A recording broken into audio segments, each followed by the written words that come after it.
Hoimere machiegni weche manyien mago magang'ich welo manongeso makawuono kageno ni odiochieng' mar dhi kodi makare kabisa. Odiochieng' ndi wang'iyo weche mopogore opogore moting'o wachno ero mar nono mano kweth mar obila mano mar SSU mabenda pedha kod nondo dhi nyime odiochieng' mano makawuono. Mage kin mamoko bende wabo rango ni kata wabo kelo ni e weche gi manyien. Magi weche mabende wamiyo pek odhiambo masani. Ndio wanafanya kazi katika ile kitengo ambacho kimevunjwa, lakini hawakuhusika na mauaji ya mtu yeyote, sababu hawajaambiwa ni nani wanakisiwa upelelezi unafanywa. Obila ang'wen manenie bad migao mar okwach kich ma Special Service Unit kata SSU omaki kitudogi kod nek. I have a dairy plant. I have houses, the residence that I live now, and rental houses in Nairobi, and also I'm a farmer. Chenro mar piedho joten migepe orumo kawuono ka joma ne ogwel rito duoko mar od bura. Japuonjre achiel owito ngimane e masira mar mach skul primar mar Adu Blossom mantiere e Katito Nyakach. Ne chakre ka gimoro ma uwuok e thiethuno to ne en gima pasre. Koro ne en gimoro 1993 ane plus 8. Bende ing'eyo ni kansa mar thuno nyalo mako nyaka joma chuo. Wakelo ni Sigan Steve Ouda mane nigi kansa mar thuno.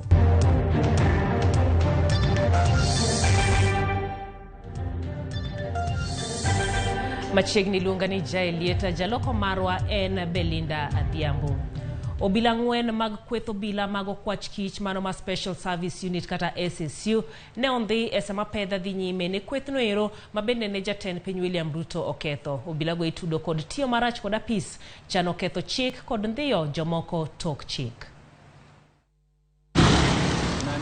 Apisa za ng'wen go itudo kod ndhiyo jopiny India moko ariyo Mohamed Kidwai kod Zulvika Khan kanyakla kod derep gi Nicodemus Mwange tarik 24 dwe mar Abirio higani. Total 4 police officers have been held, one at Kileleshwa Police Station, 2 at Kilimani Police Station and 1 at Capital Police Station. Katika zile mashtaka nimeona hawajaambiwa yale mashtaka ni dhidi ya nani.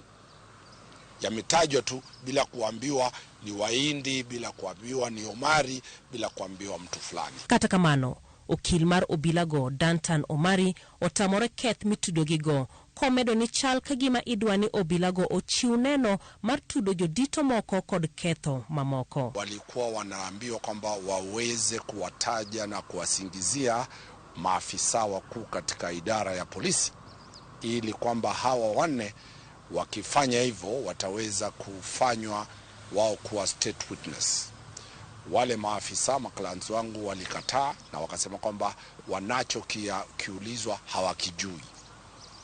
Ndio wanafanya kazi katika ile kitengo ambacho kimevunjwa, lakini hawakuhusika na mauaji ya mtu yeyote, sababu hawajaambiwa ni nani wanakisiwa upelelezi unafanywa. Obila ang'wen go motelo ne idayo dhogi kanyakla kod jowetegi mamoko tok jatend piny William Ruto ketho kweth mar obila mar Special Service Unit kata SSU masani inono. Waliokuwa wakiwachunguza kulingana na my clients wanasema kwamba wote katika ile panel walikuwa wanazungumza lugha moja, hivi kwamba maafisa waliokuwa wakiwachunguza hawakuwa ni maafisa waliokuwa wana sura ya Kenya, walikuwa ni sura ambayo either ni ya ukabila ama ni nini. Kwa hivyo bado tutachunguza tujue kwamba ni vipi ilikuwa kwamba ile panel ya kuwachunguza wale afisa ikakuwa ni panel ambapo ni ya kutoka eneo moja la taifa la Kenya. Obila mane odadhogi otingo Inspector Madito Areyo, Inspector Achiel, Sergeants Adek, Corporal Apar kod Constable Abich. Mae timore esama Inspector Jenner e yor Kojola Nur Gabo nochiwo amuri mondo apis okwach kich otiek buche duto mag joma olal kendo nono tim obila kaluwore kod lal mar ji, kendo ojiwo jotim nonro oti machiegni kod doho mar tieko buchegi. Okil Dantan Omari owacho ni gimedo luwo meko mar obilago mane oko mirambun moramora kairito chwalgi e doho. Itabidi watakaa pale mpaka siku ya Jumatatu, wakati ambapo tunatarajia kwamba wataletwa kule kotini na tuweze kusikiza mashtaka yapi watakayokuwa wamepewa na tuweze kuombea dhamana na kupinga kwamba wale ni watu ambao walikuwa wanafanya kazi ya serikali na walifanya kazi kulingana na katiba cha 232. Huwezi dhulumiwa, huwezi shtakiwa ikiwa ulikuwa unafanya kazi. Obila manodhigi sani ni tesende obila mopogore opogore kairito chwalgi e doho wuok tich juma manyien. Chenro mar piedho jotend migepe ochopo e giko mar odiechieng' ma kawuono kama jotend migepe 4 odadhogi. Simon Chelugui mabende nowale tend migawo mar Saga kod Ohelni matindo onyiso geno mare ni omenda moyiedhi mar hola mong'ere kaka Hustler Fund dhi konyo johala matindo. Joma nogwel rito duoko mar od bura mabende biro puodho kata thicho oko gwelo margi. We will partner with banks and agree through an MOU on the rate to pay. We will work with the intermediaries to recover and lend. They already have an infrastructure to lend this money, and we will utilize that infrastructure. So the rate we are going to be single digit. There will be provision for administration of the fund. There will be interest for the intermediary, and that will enable them to lend and recover. No parent, no guardian sends a child across to the Gulf to expect them to come in a coffin or to expect them to be mistreated. They go there because of unemployment. They go there to look for jobs, to be able to improve their households back here. And I want to promise that I'll get to the bottom of this issue.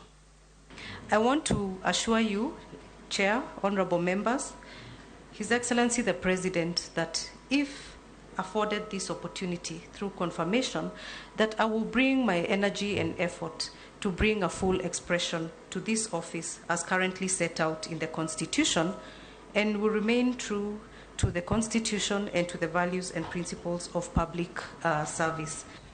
Japuonjre ma jaklas 7 wito ngimane kano yudo thieth osiptal maduong' ma Jaramogi Oginga Odinga Teaching and Referral Hospital kama moko yudo hinyruok mopogore opogore kokale masira mar mach manomuoche kar nindo mar kar somo mano mar Adu Blossom e kar chung od bura Manyakach. Millicent Adhiambo miyo waler mathoth. Masira makamano nomuoche kar sabich gi nus otieno manyoro e kar nindo achiel mar Adu Blossom Education Center mayudore Katito e sub-county Manyakach. Koyango wachno, osipidi Manyakach Daniel Chacha owacho ni ne gichopo kanyo mapiyo bang' yudo lipot mar masirano kendo yudo ka jopuonjre 10 kod japuonj achiel ne mach odinonegi e kar nindo no. One of the dormitories which is occupied by the pupils, especially the boys, caught fire.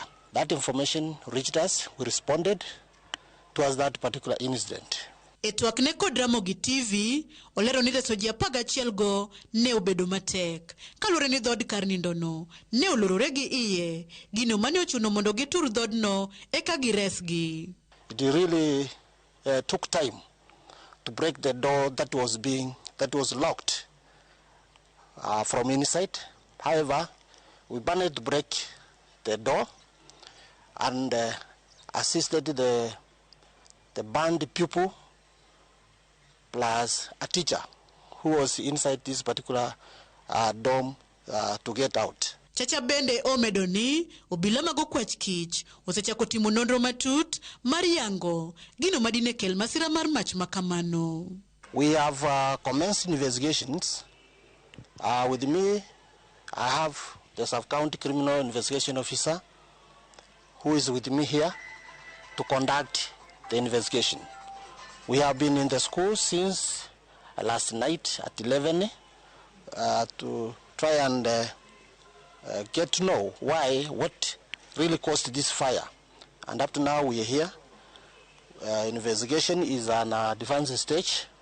We will involve experts, fire experts into this to assist us establish what really caused this fire. Jodbura Manyakach Aduma Uor, mabende nochopo e kar masira no, ocholo otege maglit kod kuyo ne familia jopuonjrego kaachiel gi kar somo no mangima kakoro okwayo mondo kas nonro ewi masira no. My Chilkum schools mosemiwa good name and one of the best performing schools mosetero nyithindewa mang'eny mbele national schools and to universities. So I just came to assure the parents kata the ones and to share my condolence with the family which has lost their child. Jopuonjre ang'wen mane ngimagi ok ni kamarach ahinya ne oringodo e kar yudo thieth ma sub-county hospital ma Katito. Kauchiel mamoko mane ngimagi ok ber kod japuonj achiel ne oter e kar yudo thieth maduong' ma Jaramogi Oginga Odinga kuma pod gidhi nyime kod yudo e thieth mar reso ngimagi. Jatelo maduong' mar Jaramogi Oginga Odinga Dr. George Rai oyango ni nyithindo ariyo kuom auchiel mane oter e kar yudo thieth no ne owang'gi atamalo 60 gino mane oketo ngimagi e andaki. Millicent Adhiambo, Ramogi TV, Nyakach, Kisumu County. Pod watimo mos ne jalno iro kata jogo mabende owito jahera magi. Kabende pod wane masira mar mach nie chiedhna do mako family moro e county ma Kirinyaga tok masira mar mach wango odgi okinyi makawuono. Wachore ni masira no kel gi nyathi ma jahigni 3 mano moko gas kod dwaro tedo chai bange gas no muoch mo wango odgi. Kalure gi min nyathino Jena Chieng, nyathino no ok ohinyore mak mana ni mwandu duto mane nitiere e odno ero no wang molokore buru. Jotelo mano chopo kanyo kwayo kony kuom jogo manyalo mondo kony familia no oyud kaka gidhi chako dak ka giwacho ni tend county no timo manyalore mar neno ni ojiwo yore mar kedo gi masira e yo mapiyo kapok mwandu mathoth okethore. Kuuliza wakaniambia ati mtoto ndiye ameingia kwa nyumba na akakisha gas ati alikuwa anapika chai. So kupika chai shosha alikuwa kwa nyumba, kitu yenye walisikia ni mlipuko. Kaka mshosho mwingine akatoka nje akaambia shosho yangu ati huku kunachomeka. Sasa ndio kupiga nduru. Watu kukuja lakini kwa bahati mbaya walikuja late sababu hakuna kitu yenye kiliokolewa kwa nyumba. Mkuje tushirikiane, tusaidie hii familia at least angalau wasimame waweze kuendelea na maisha ya kawaida. Kwa upande ya county government niseme hiyo mpango iko kuhakikisha mambo ya disaster management inalindwa ifaavyo. Na niseme ukiangalia hata mambo ya barabara ndio tuweze kufika hiyo maeneo yenye iko na hilo janga, mambo ya barabara imeshughulikiwa. Ndio hata kama ni hiyo gari ya kuzima moto ama janga lingine lolote zinaweza kufika kwa wakati ufao, ndio kuokoa maisha na kuokoa mali ya watu wetu. In the NGCDF kit, we normally have money for emergency. As much as it's supposed to be for the government projects, yeah, I believe we'll be moving in and saying that we can also go to individuals because we serve the same people in case they have such accident. So we thank God for this happening because nobody was hurt, there was no casualty. Nyaka Ramogi Jwang kikidhi mabor nikech ka waduogo wabiro kanyero ka watwaka ewi tho mar rech mabendo pidhi e dho wedhe mago maga nam lulu. Wendowa en Samson Kidera mabende en county coordinator kata en coordinator mar weche pith rech e aluora ma Nyanza kanyakla kod Imbo. Inyalo chako oro ote magi kaluwore kod wachno ero mar tho rech mabende osemako dho jopith rech kata jolupo mopogore opogore e aluora mar Namlulu. Par kanyero ni watudre kode mana bang' kinde machuok. Kik idhi mabor.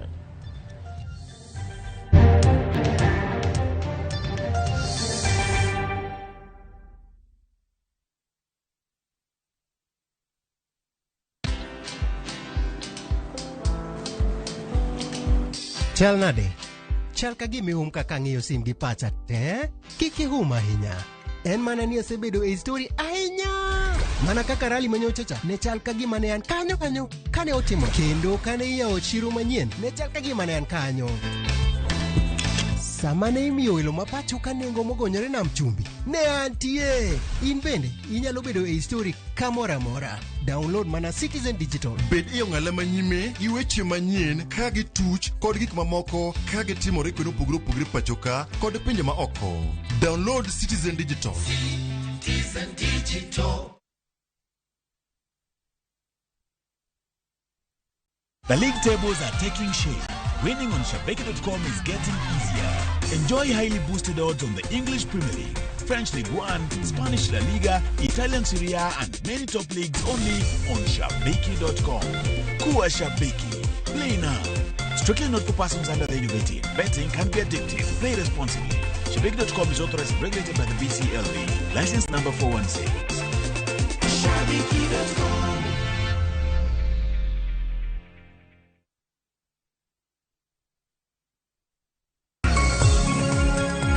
Nyaka Ramogi Jwang, chenro mar rupiny biro ni pile ka pile, wuok tich nyaka tich abich, chakre sa 12 nyaka sa 5 onyango, kama wakeloni weche manyien kod nonro mar gazet. Wakelonu twak mong'ith, twak magero ganda. Chakre rupiny, wakelonu jolony ka warango chal mar piny Kenya, kaeto wadonjo nyaka chenro mar mbaka oromo. Ei mbakano, watudre kod reporters magwa e kor gwenge, e counties mopogore opogore ka gimiyowa weche matuch. Magi duto inyalo yudo achiel kachiel e mbui magwa mag Facebook, Twitter kod YouTube. Tudri kodwa an Sharon Ong'ao. An Cleophas Oluoch. Kachiel kod an Joyce Oduor. Machiegni nikech ma en rupiny.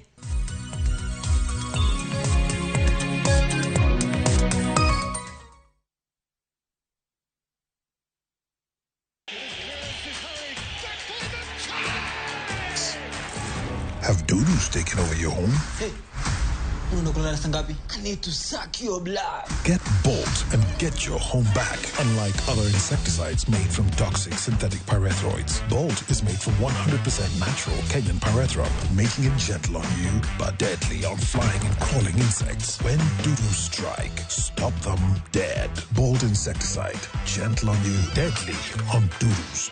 Get Bolt insecticide today.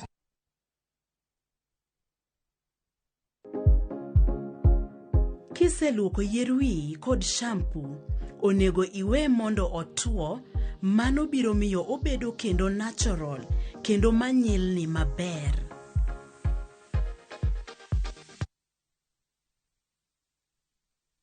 Collect fare kwa boda au matatu ukitumia ViewPay cashless na uqualify for bima ya 100,000 shillings pamoja na medical cover ya 20k na permanent disability cover ya 100k kwa 5 bob pekee. Dial *236# today to start using ViewPay cashless.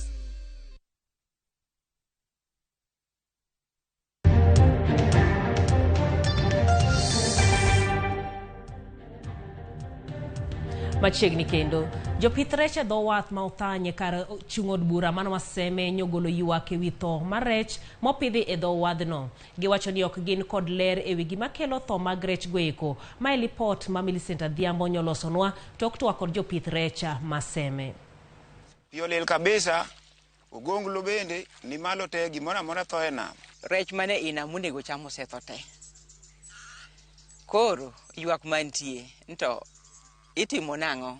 6 years kwa ni biashara nipo gima kama timbre. Dag pith rech odong' nono. Gima inyal yude cages go gin mana rech motho. Jopith wacho ni gini andaki magikia kuma gichom. Ni mar mae kuma gigoloe yuto margi mapile kapile.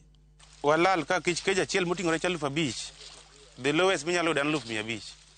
Rech motieko tam ne 1 year. To notieko 1 year ne dong' mana notieko odong' mana 1 month to uso December. Rech no enie chiemo, pesa ma wuok kanyo enie chiemo. Enie school fees. En minyalo gole kimiyo ng'ato goni go tong'o. Nikech ionge kamoro ming'iyo. Koro rech otho te. Ma kaka ditimruok onge, nyithindo bende waleo go, nyithindo onego bed ni dhi sikul. Uchumi bende ni malo. Ok wang'eyo ni wadhi chako gi kanye. Kech lupo ma enam ka endi bende imakowa kendo itweyowa malit ahinya. Itwagi kod Ramogi TV, moko kuom jopith madirom 20 wacho ni midhiero makama nochakore juma achiel mokalo. Kanyaka sani, rech manengo gitara osetho, gino makoro miyo gilal mathoth mokalo. Analalo cages adek madwa moting'o rech mane tiari mana almost 1.5. Apart from that, fingerlings botho. Fingerlings mano nego bena restock kase uso moko. Fingerlings gimoro 70,000. Jopith go tudo wach makama gi chido mar pi mawuok e nam Lolwe. Kagiyango ni pigno nyaka sani golo tik mang'we kendo loko kido manyiso ni ok ober gi ngima rech. Pini gozo donjo kama olilo tieko 2 days ka rech pod bera lakini kimiyo rech chiemo to chiem. Koro wanda to pini seche moko ne wapane gi chiemo moro ma mirech chamo. Third day koro rech ochako mgamo muya malo. Koro kwase ni kar gino miyo rech nok chiem. Kar no kene hali maber. Koro rech ochako muya malo ema koro chako thoe. Ei pond ka. Rech mantie ka onego beni igo e pi kowuok e nambni. Koro sani pi ok nyal go ka wuok e nam ka biro ka nikech ka pod obiro pod rech bro medo tho mang'eny mohingo kaka gisetho. En lal maduong' ma ojuko jopith rech e dho wath ma Othany e Iseme sub county. Ka koro kwayo gi maduong' en mondo tim nonro mapiyo mar nono gima dikel midhiero makama. Ani manyanyi sirikal kich county government wa ong'eyo problems matimo waka. Apart from national government. Gitimu uchunguzi gikonyo mondo wa start again. Cages nitie mbitika. Wana okoro ni gigedo cages. We can start again. Give me fingerlings. Give me kata some feeds. Wachak again. Gi compensate wa elal mwaselal. To gimalich ni pigini. Okang'e no bro rumo bag higni adi. Kata mana rech mo luongo ni wild fish. Rech wa manyana. Bende koro tho along the lake shore.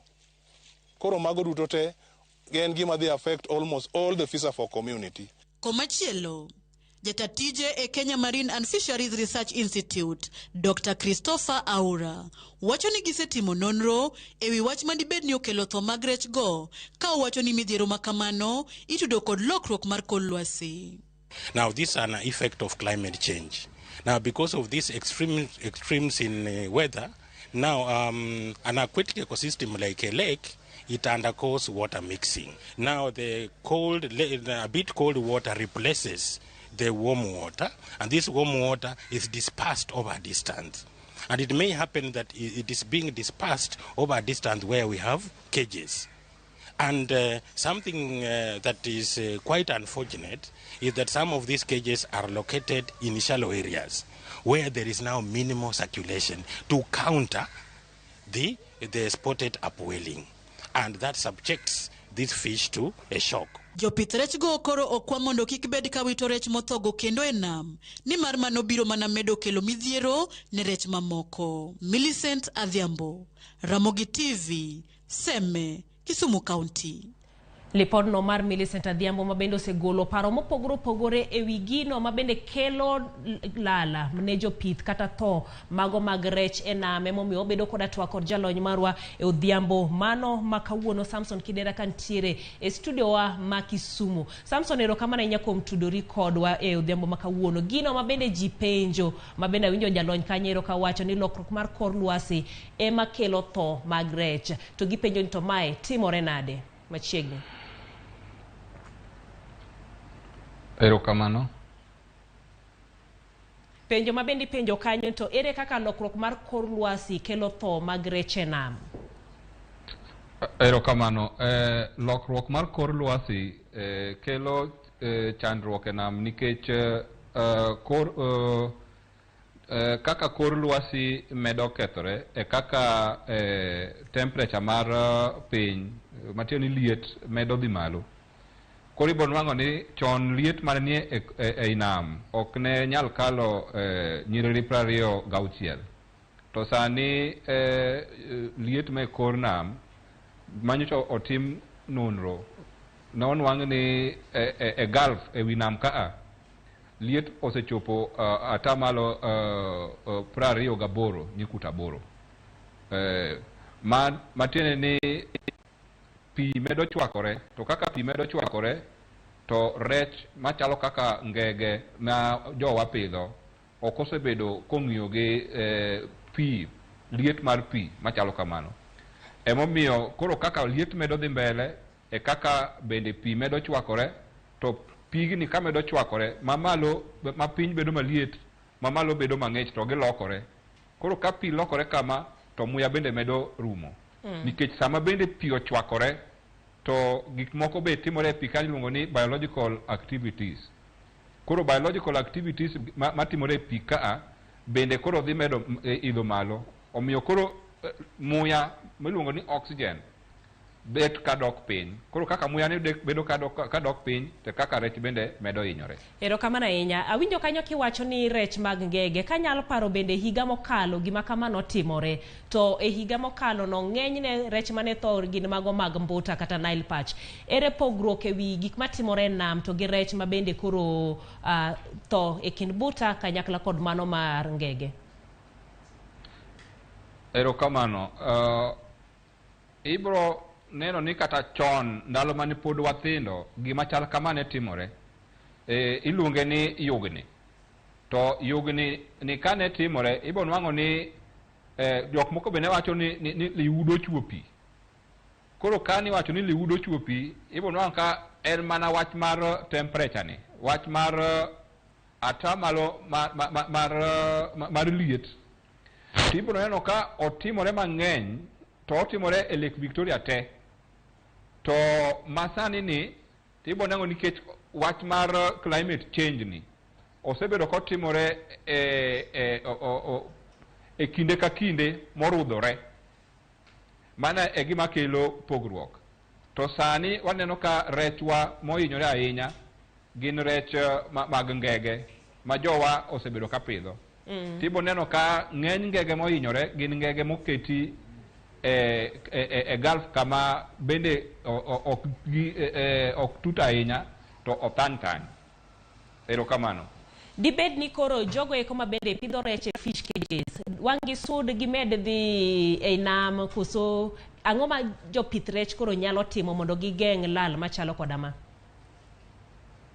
Kaka iwacho no en adieri nikech kaka sirikal nosegolo yore matayo chenro mar weche kaka kuonde minyalo kete e cages gi. Ma ibiro nwang'o ka e chenro manoketi en ni oningo be ni iketo cages gi kama betni deep matin, en kama tut.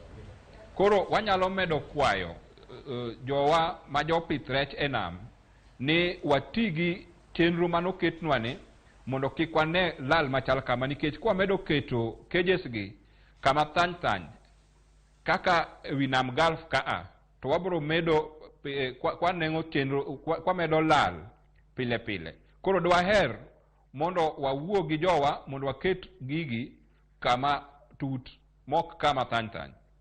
Jomoko bende ne wacho ni weche goeko mag lilo nam kata pollution bende nyalo kelo tho machalo kodama. En ang'o ma jogoeko modaka e but nam kata jogoeko matiyo gi nam nyalo timo mondo gigeng' wachno ero mar lilo nam? Mana dieri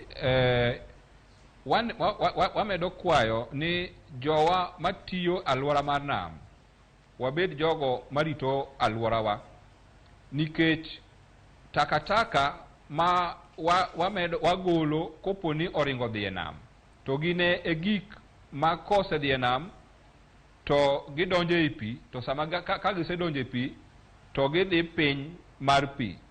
Koro kaka kinde medo dhi to taka gi medo tow. Koro kaka taka gi medo tow to gine koro gik mabiro miyo kaka nam kethore, to karo ka nam osekethore to obiro lilo pi, ema koro biro kelo wach mar ni biological decomposition cha timore, ma koro rech dwaro muya, to gik motopgi mondo gitow kabisa gimbe gibiro dwaro muya. Koro muya biro bet ni odhi koni to odhi koni, ema koro obiro end up ni koro rech ok onwang'o muya no yo makare. Koro dewamed wacho ne jowa modak e alwora mar nam ni warit alwora mar nambwa ni mondo obed maler, mondo kik gik machal kama wabwane ka timore. Aneno ka sawa bende rumo, koro nikech gini notimore higa mokalo, higa ni bende ochako timore, en ni koro higa manyien bende obiro timore, koso ere kaka koro inyal geng' masira makamagi mondo kik med timore higa ka higa? Erokamano, nikech ne wachako kawacho ni gini samoro be timore arudha kaka otimore nikech wach mag climate change. Koro en gima nyalo timore nikech higa mar 2020 ga 2021 notimore, sani be ochako timore. To motimore sani otimore arudha bang' ndalo mathin to chako nuore. Koro dewamed wacho ni mondo kik gima chal kama onwang'wa ka ok waikore, jowa mapidho rech machiegni kama ok tut, dewaher mar miyogi ni mondo giket rech odhi gipidh kuonde mabor madip mok kama thany. To bende dewaher ni jogo man gi nyalo mapidho rech wanyalo kawo weche mag insurance gi. Koro kwasekawo insurance maka gima chal kama otimore to wabedo compensated bang'e. Erokamano ahinya. Samson, ka watieko to aneno ka ng'ato penjo wacho ni rech en chiemo to ok owinjo ka owach ni suma emonego gi. Rech go inyal cham? Erokamano. Rech motho sani sum ok onego gi. En kaka setemo lero no. To rech bende en chiemo, to chalo chiemo kaka mag le machalo kaka wakaw ni dhiang' kata mana gweno. Koponi gweno tho kata dhiang' otho to kwang'eyo sama nothoe, nikech mag rech manotho to dhi onwang' ka gilewni. Wakia ni ne gisekawo seche marom nade e pi kaa. Koro rech machal kamago ok onego bed ni chamo, to onego bed ni wagologi e pond ka to waterogi oko. Ok onego bed ni ketogi wadwokogi e nam, nikech sama wadwokogi e nam gibiro medo ketho nambni. Koro mano gima nyalo temo nyiso jowa mondo ong'i kendo onego bed ni gitimo. Penjo machielo seche go makoro watieko en ni to en gima timore nam Lolwe kende koso nyaka nembe moko kaka mano mar Nakuru gi Naivasha bende chenro makama kata wach makama be nyalo timore? Wach makama nyalo timore, lakini pok to waseneno ka gitimore nembe gi mopogore gi nambwa mar Lake Victoria kata nam Lolwe ni. Erokamano ahinya. Mano Kanyero Samson Kidera mabende en coordinator weche mag pith rech mano e Nyanza kanyakla kod Imbo mar Kenya mabende watwak godo e wach noero mar tho mar e nama mabende otimore ahinya e dho watha e gwenge maseme. Erokamano ahinya kuom tudi kod odhiambo makawuono kendo miyo wa ler mathoth e wachno. Wadhi e yueyo matin, waduogo gi weche manyien mamoko.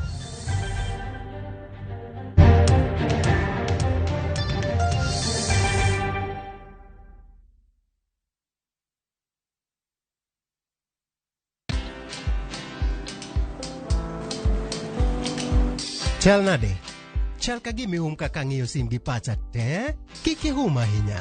En mana ni asebedo e story ahinya. Mana kaka rali manyochacha ne chal ka gima ne an kanyo kane otimo. Kendo kane iyawo chiro manyien ne chal ka gima ne an kanyo. Sama ne imiyo welo mapacho ka nengo mogonyore nam chumbi ne antie. In bende inyalo bedo e story kamoro amora. Download mana Citizen Digital. Bed iyo ng'ala manyime gi weche manyien ka gituch kod gik mamoko ka gitimore kuonde opogore pacho ka kod pinje ma oko. Download Citizen Digital. Citizen Digital.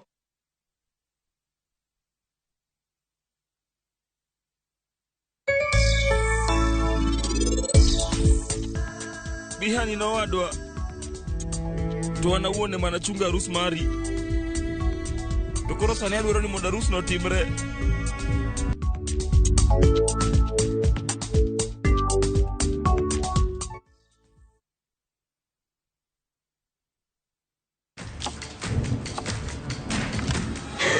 Have doo-doos taken over your home? Get Bolt and get your home back. Unlike other insecticides made from toxic synthetic pyrethroids, Bolt is made from 100% natural Kenyan pyrethrum, making it gentle on you but deadly on flying and crawling insects. When doo-doo strike, stop them dead. Get Bolt insecticide today.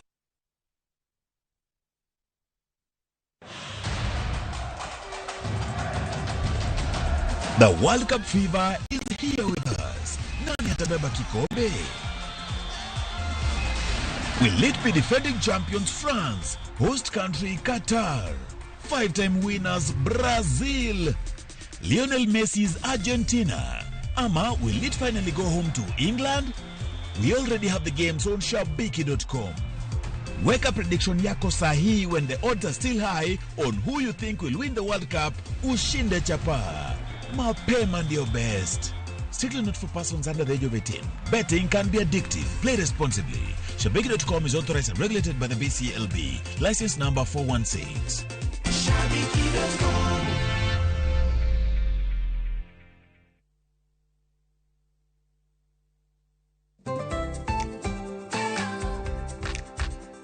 Ng'ama miyo ong'eyo ber mar tim makare kaka math mokinyi manigi ndhadhu kendo milimili kod blue band pile ka pile opong'e gi omega 3 kod omega 6 gi teko madwarore.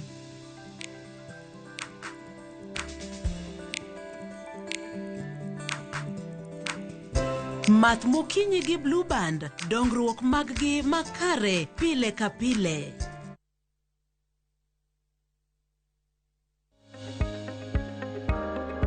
Luoko lwedo seche duto godiochieng' ber to onyalo bedo maber moloyo kinde ma tuo moro omuoch. Kik wi wil ma kiluoko lweti kinde ka kinde.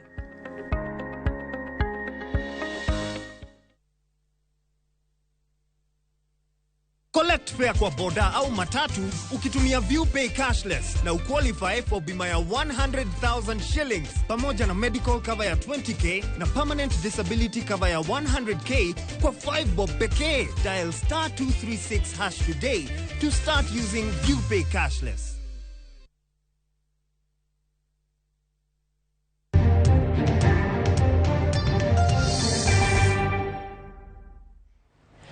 Machiegni kendo kwa dhi nyime eni kweth mar Azimio la Umoja One Kenya Alliance osingo mar chuogo buch joten migepe mabiro nono kaka sirkand William Ruto tiyo kod omenda mopuodhi ne chenro mag chwalo dongruok ne Uganda.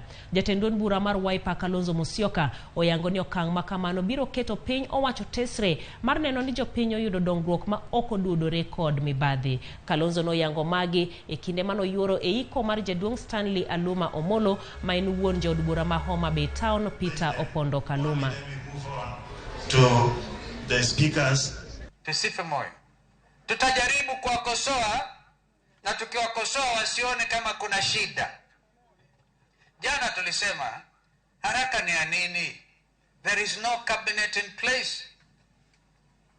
Mheshimiwa Rais angeenda akatoa matamshi yake akawashukuru mashujaa, akawashukuru akisha baadaye hawa ingawaji kuna maajabu. Nilisoma maajabu ndugu Jim today between Linturi na gavana Oiguru. Wanatuambia maajabu na bado wanataka wawe clear. Hata kama wananunua 50 hiyo tubaki 100. Tutaenda vita ya kukomboa Kenya hiyo na watu askari hawa 100 will declare each one of them Buffalo soldiers and there will be equity and justice in this country. Mheshimiwa Ruto, wewe ushapata kiti sasa. Maneno ya kutuambia ati mimi ni mtu ametoka kwa baba ambaye hajulikani, hiyo imekwisha wakati wa kampeni. Wakati wa kutupea manifesto hiyo imeisha. Sasa sisi tunataka kazi ifanywe. Wananchi wa Kenya wanaumia. Hakuna karo, hakuna chakula, watu wengine wengi wanaumia na njaa. Wadogo wakurire uru jodalawa wakurire uru mondo wane ka koro wadhi kenangeni jotendo gibiro nyiso wa yo maler kama waluok wadhi. To wakurire uru jokanyana. Ng'e uru no gende ni me Kenya ka oluoro wa. Luor ma giluoro wago, giluoro wa nikech riwruok marwa. riwruok e teko. Owacho ni kobiro kaka jatelo mar piny, to wan kaka jotelo moyier nyaka miwa notice mondo wabedi. Mar ariyo, wabro kobiro kaka sani awinjo no bro duogo wantie. Wabro rwako dongruok. To mbaka mar siasa, ananya wang'ayo karomo go gi ng'ama chielo. Nikech wan jatendwa mar siasa en Raila Molong'awa Odinga. E kinde ma bende piny mangima jiwo kampen mar kedo gi kansa mar thuno, thoth ji pod neno tuono mana kaka mar joma mine. Kata kamano, kansa mar thuno juko nyaka joma chuo. Steve Ouda modak e gweng' ma Nyangwese, kaunti ma Siaya, en achiel kuom chuo ma bende osekedo kod kansa mano mar thuno. Mae e sigande. Kaka tuo ni nochakore kuoma, ne ochakre ka gimoro ma wuok e tie thuno, to ne en gima pasre. Koro ne en gimoro 1993, kane class 8. Koro ok nang'eyo ne onyalo bedo gimoro ma nyalo lokore bed kansa. Bang' higni madirom 12, kuotno ne olokore adhola mochuno Ouda mondo omany thieth. Kata kamano, wuodhene mag osiptal ok nofwenyo ni ne dipoka en kod tuo kansa, kendo ne imiye mana yedhe makweyo rem kende. Kanodongo koro nitie daktari moro nadhire Siaya bonyisa ni mano en kido mara ma en gima kaka inyalo gol onge. Koro nabe naweyo kamano. Kochopo 2018, to aneno ka en gima dongo rapidly. Koro nitie jomoko ne nyisa ni en salo, to jomoko be nyisa ni salo nitie yadh nyaluo ma isare gago, kosesare go to nyalo lal. Koro natemo tiyo gi yien go, to yien go ayudo kokelo na effect botemo hinya. Kata kamano, rem ne odogo osase mochuo dok e osiptal. Steve noyudo fuong'ruok e kinde ma jachiw thieth moro mane oa e riwruok mar International Cancer Institute ne olimo od thieth ma Siaya County Referral. Ogwele nyaka Eldoret kama ne oyude thieth kod kony to kane oyang'e bang' ka nofweny ni ne en gi tuo kansa. Kobiro Eldoret wan gi kama waloso ma jotuo dakie ka girito thieth. Koro nikech kodonjo to thieth ne ok nyal timore odiochieng' achiel. Obiro to odonjo kanyo, onindo to kiny itimone test mag remo, imiye yath, kosemiye to wuok odok Siaya. Chemotherapy otera ne omiya gi 6 cycles batieko gi te. Koro ne ajadok just for check up bang' juma achiel, bang' jumbe 2, bang' samoro 1 month, samoro adhi bang' 3 months, nyaka sani koro anyalo ga dok kuro once a year. Ajiwo jowetena duto, kata in jatuo e ot, chunyi kik ol kode. Laktar mar kansa Primus Ochieng lero gimomiyo pimo kansa mar thuno kuom joma chuo jaleo. Onge masin ma inyatim maber ahinya ne joma chuo nikech kaluwore kaka thund gi chal. Masin manolos mar cheko kansa kaka kansa chak luongo ni mammography. Mammogram ni nyalo mana cheko thund ng'ama mama. To nikech joma chuo thundgi tindo kabisa, mondo lamp no bed makoro nenore king'iyo thund ariyo ga mira, nyaka obed ka kansa no osebedo maduong' kabisa. Omedo ni jochiw thieth moko bende thoro fwayo ranyisi mag kansa kendo miyo jotuo yudo kony ka oleo. Nikech kansa mar thuno thoro mako mine moingo chuo, akwede jamono moko kuom chuo dhi e pim kata manyo thieth kaka owinjore. Koro ji mang'eny, joma chuo mang'eny mabiro ga irwa biro war stage makoro gin gadhola no, kata osebedo tuo ma gino osedonje dende makoro kata osako lose weight, koro osebedo kool, kata obiro nekech gino donje chokene momako spinal cord, koro in paralyzed, kata koro idoni ifuolo nekech gino donje kori mopong'o, kori mokelo nyaka pi. Moko kuom ranyisi kansa mar thuno gin kaka kuote thuno, ng'akruok e pien thuno, dho thuno modonjo iye, tutu kata remo mawuok e dho thuno e kind mamoko. Kaluwore kod nonro mar riwruok mochung' ne weche thieth e piny mangima mane otim higni 2 mokalo, kwan jo Kenya moheo 42,000 ne oyud kod kansa e higa mar 2020, ka kwan ji mohingo 27,000 ne owito ngimagi kaluwore gi tuo kansa. Chutho, kansa mar thuno ema nonro ne oyango ni landore mohingo kit kansa mamoko ka ilwe kod kansa mamako dho od nyodo e kind mamoko. Mano emomiyo jokanyo okaso kampen mar puonjo oganda kendo jiwo ji duto, mon koda chuo, mondo chopie pim mar kansa mar thuno. Jolony wacho ni kansa mar thuno inyalo thiedhi ka ofwenye chon. Kata kamano, rem mar kansa jamonjo nyaka ofuke jotuo kaluwore kod nengo mamalo mar thieth. Pek ma kamano ne ochuno Steve Ouda mondo us gigene duto mag tich. Kabla ugonjwa nilemea nilikuwa nanyoa, na sasa venye ugonjwa ilikuja ilibidi niuze vitu zangu za biashara zote. Hadi siku ya leo sijawahi pata zingine, but naomba kama naweza pata naweza endelea na hiyo biashara. Corona no, I was starving. I starved. To nyaka bis to sama tieko kata 2 weeks. To korok. Dipe janto karatinte in ga kure. Kech samoro bende means machopo kod otama. Bang' thieth ng'ato tiyo gi gik moko te to bang'e oduogo chango. Wang'i anendi tamo ma wanyalo keto in place ma jogi kochango to duogo chako godo ngima mondo gibed joma nyalo konyo e yango e society. Ok ni nisetieko nose nisechango kata kuma intie ng'ato kia.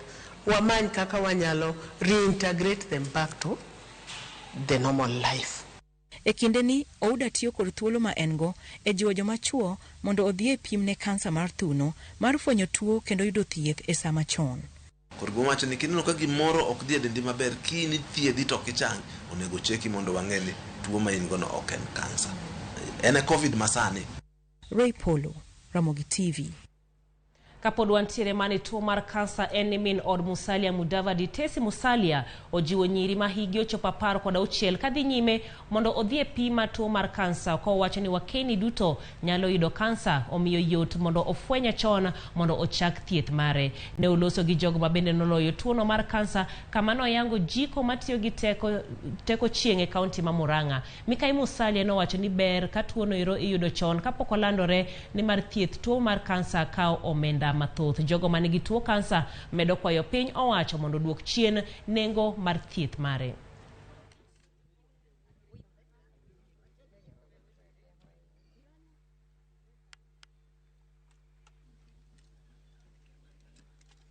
I would request that they also come up with programs that will help women to do RA screening, because most of them they note they have the cancers when they are already maybe affected, when they are in stage 2 or stage 3 and even stage 4.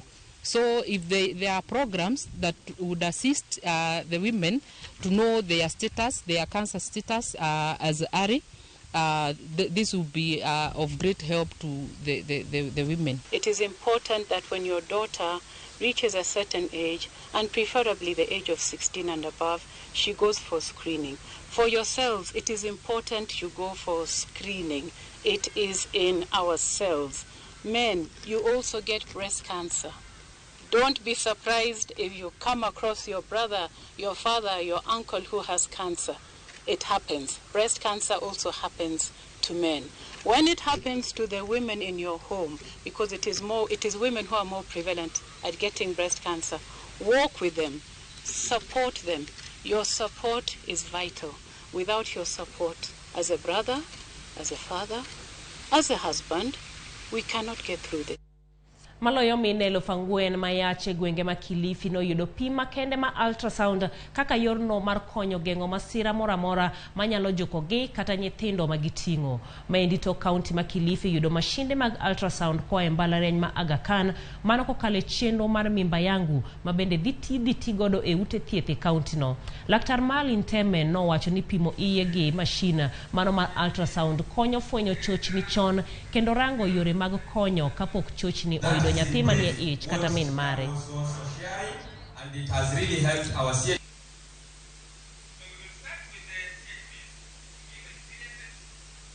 This was a great experience. We will also come and share the same experience. We have given health education. We have community engagement. We work with the leaders of the community, women leaders. We work with religious leaders, with everyone. And there is enough literature. This ultrasound, it's completely safe. Utapata siku ya uzazi ndio utajua mtoto aidha akona viungo vingine vimepotea, kwa mfano aidha alikuwa amelala vibaya, na huwa saa zingine kina mama wengine wanapoteza maisha kupitia kwa kuwa wamekuja na wajulikani mtoto amelala vipi ama mtoto ako vipi ndani ya tumbo. Kwa hivyo umuhimu wa ultrasound ni kuwezesha yule mama na familia nzima kuelewa kwamba kuna shida, wakati kuna shida na wakati hakuna shida. Tumeweza at least kuhudumia wamama zaidi ya 3,000, actually wamama 4,000, na pia tumekuwa tuko na teknolojia ya simu pia yenye tunakusanya habari kule kwa kijiji. Ilinisaidia sababu nikiwa na ujauzito wa miezi 2 nilikuwa na shida, ndio nikaenda nikapigwa skani, nikaambiwa niko na pregnancy ya 2 months. Ndio hapo nikaanza matibabu, mimba yangu ikaanza kunifuatilia na wale madaktari wa nyanjani. Kaanza kunifuatilia vile ilifika 6 months. Nikaenda nikafanywa scanning mara pili. Nikaambiwa kuna mtoto mmoja ameketi, mwingine yuko sawa. Ndio nika-transfer kwa ule daktari wa wale ma specialist. Ndio nikaanza kufuatiliwa na madaktari wa specialist. Wachno mano mar konyo mine mapek bende makelo giko mar weche manyien magangichwele odhiambo machalo koda mendie podwa iko ni moko e kin mathoth obobiro godo kochopo saa 3 mano e chenro mar oimore. Ani luonga ni Jaelieta, jaloko marwa en Belinda Adhiambo.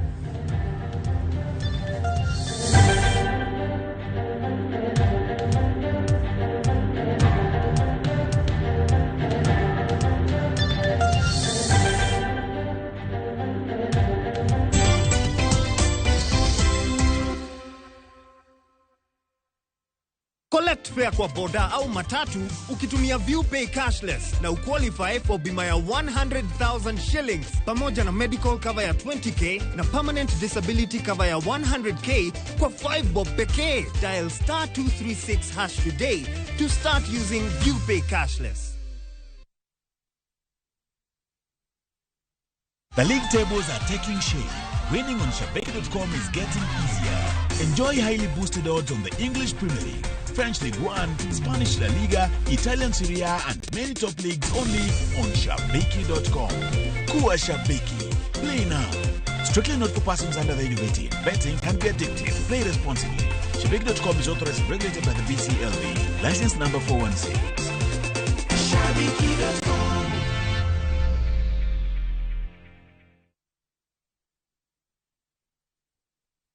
Twende Maju na View Travel. 5 days Dubai or Zanzibar from $600. 5 days Mauritius from $900. 4 days Seychelles from $1,000. 5 days Malaysia from $1,500. 5 days Thailand holiday from $1,100. 5 days Cape Town from $1,000. And Bali 5 days from $2,200. Call 0703-254-254 or email connect@viewtravel.com. To fly Maju, bub.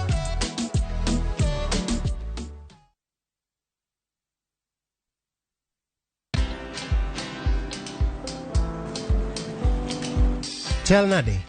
Chal ka gimi kaka ng'iyo sim gi pacha te? Kiki huma hinya. En mana ni asebedo e story ahinya. Mana kaka rali manyochacha ne chal ka gima ne an kanyo kane otimo. Kendo kane iyawo chiro manyien ne chal ka gima ne an kanyo. Sama ne imiyo welo mapacho ka nengo mogonyore nam chumbi ne antie. In bende inyalo bedo e story kamora mora. Download mana Citizen Digital. Bed iyo ng'ala manyime gi weche manyien ka gi tuch kod gik mamoko ka gi timore kendo opogore pachoka kod pinje ma oko. Download Citizen Digital. Citizen Digital.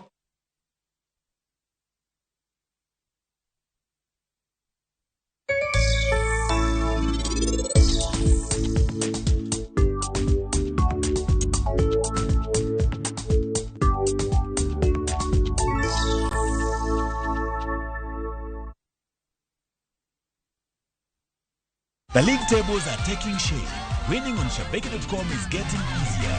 Enjoy highly boosted odds on the English Premier League, French Ligue 1, Spanish La Liga, Italian Serie A, and many top leagues only on Shabeke.com. Kuwa Shabeke. Play now. Strictly not for persons under the age of 18. Betting can be addictive. Play responsibly. Shabeke.com is authorized and regulated by the BCLB. License number 416. Shabeke.